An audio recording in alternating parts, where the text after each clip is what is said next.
بسم اللہ الرحمن الرحیم۔ السلام علیکم۔ آج ہم سورۃ کہف کے فضائل کے بارے میں بیان کریں گے جو کہ حضور پاک صلی اللہ علیہ وسلم نے ارشادات فرمائے ہیں۔ حدیث میں آتا ہے، حضرت برا بن عازب رضی اللہ عنہ سے روایت ہے کہ حضور پاک صلی اللہ علیہ وسلم کے دور میں ایک مرتبہ ایک شخص نے اپنے گھر میں سورۃ کہف کی تلاوت کی۔ ان کے گھر میں ایک گھوڑا بندھا ہوا تھا۔ وہ تلاوت سن کر خوشی سے اپنے پیر اور گردن کو ہلانے لگا اور ایک بادل اس کے گھر پر آ کر سایہ فکن ہو گیا۔ اس نے اس کا ذکر حضور پاک صلی اللہ علیہ وآلہ وسلم کی خدمت اقداس میں کیا تو اس پر حضور پاک صلی اللہ علیہ وسلم نے فرمایا کہ سورۃ کہف پڑھا کرو کیونکہ یہ سکینہ ہے، یعنی اس سے سکون ملتا ہے۔ ایک اور حدیث میں آتا ہے، حضرت ابو دراد رضی اللہ عنہ سے روایت ہے کہ حضور پاک صلی اللہ علیہ وسلم نے فرمایا، جو شخص سورۃ کہف کی ابتدائی 10 آیتوں کی تلاوت کرے وہ فتنہ دجال سے ہمیشہ محفوظ رہے گا۔ حدیث نمبر 3 میں آتا ہے، حضرت ابو دراد رضی اللہ عنہ سے روایت ہے کہ حضور پاک صلی اللہ علیہ وآلہ وسلم نے فرمایا، جو شخص سورۃ کہف کی ابتدائی 3 آیتوں کو یاد کرے وہ فتنہ دجال سے محفوظ رہے گا۔ حدیث نمبر 4 میں آتا ہے، حضرت ابو دراد رضی اللہ عنہ سے روایت ہے کہ حضور پاک صلی اللہ علیہ وآلہ وسلم نے فرمایا، جس شخص نے سورۃ کہف کی آخری 10 آیتیں پڑھی وہ فتنہ دجال سے ہمیشہ محفوظ رہے گا۔ ایک اور حدیث میں فرمایا گیا، معاذ بن انس جہنی رضی اللہ عنہ سے روایت ہے کہ حضور پاک صلی اللہ علیہ وآلہ وسلم نے فرمایا، جس شخص نے سورۃ کہف کا اول و آخر پڑھا وہ سر تپا منور ہو جائے گا، اور جو شخص اس سورت کو مکمل پڑھے گا اس کے لیے زمین و آسمان کے درمیان نور ہی نور ہوگا۔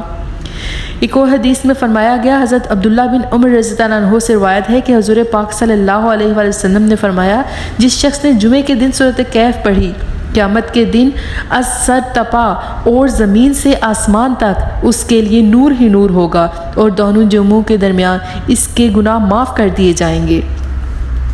حدیث ایک اور میں آتا ہے، حضرت امام حسین رضی اللہ عنہ سے روایت ہے، سے مرفوعاً روایت ہے کہ جس شخص نے جمعے کے روز سورۃ کہف پڑھی وہ پورے ہفتے تک ہر فتنے سے محفوظ رہے گا، اگر دجال بھی نکلے تو اس سے بھی محفوظ رہے گا۔ سورۃ کہف کے بہت سے فضائل ہیں، تو اس لیے کوشش کیا کریں کہ یہ ہر جمعے کی نماز کے بعد، ظہر کی نماز کے بعد آپ اس کو پڑھ لیا کریں۔ اس کے کچھ فوائد ہم آپ کے ساتھ شیئر کریں گے، غور سے سنیے گا اور دعاؤں میں ضرور یاد رکھیے گا۔ یہ سورت ادائیگی قرض، دشمن کی زبان بندی، رفع غربت، ظالم سے نجات، حفاظت حمل کے لیے بہت مؤثر ہے۔ ایک بزرگ کا قول ہے کہ خلاصی قرض کے لیے جو شخص نماز جمعے کے بعد مسجد میں بیٹھ کر اس سورت کو ایک مرتبہ خلوص دل سے پڑھ لے اور اس کے بعد سجدہ ریز ہو کر اللہ کے حضور خلاصی قرض کے لیے دعا کرے، انشاءاللہ تعالی قبول ہوگی۔ جب تک قرض اترنے کی کوئی صورت نہ بنے اس وقت تک ہر جمعے یہ صورت پڑھتا رہے۔ حفاظت حمل کے لیے عورت کو چاہیے کہ 40 روز تک بعد نماز فجر اس صورت کو پڑھے، انشاءاللہ تعالی اس کا حمل محفوظ رہے گا۔ اگر کوئی شخص غربت کا شکار ہو، اس کی روزی کا کوئی ذریعہ نہ بن رہا ہو تو اسے چاہیے کہ 11 روز تک اس صورت کو بعد نماز عشاء پڑھے، انشاءاللہ تعالی اس کی روزی میں فراخی کا سبب بن جائے گا۔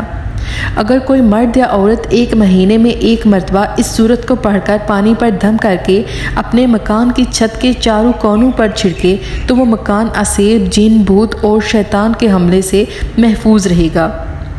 الغرض اس صورت کے بے پناہ فوائد ہیں۔ جس ارادے کے پیش نظر اس صورت کی تلاوت کی جائے گی تو اللہ اپنی رحمت سے وہ ارادہ پورا کر دے گا۔ رضائے الہی کی خاطر اس صورت کو ایک مرتبہ روزانہ پڑھنے سے ایمانی قوت میں اضافہ ہوتا ہے اور دل اللہ کے نور سے منور ہوتا ہے۔ اس لیے کوشش کیجیے کہ یہ ہر روز پڑھ لی جائے۔ اگر ہر روز نہیں پڑھی جا سکتی تو جمعے کے دن ضرور پڑھی جائے اور اس کو پڑھ کر اپنے پورے گھر والوں پر دم ضرور کر لیا جائے۔ شکریہ۔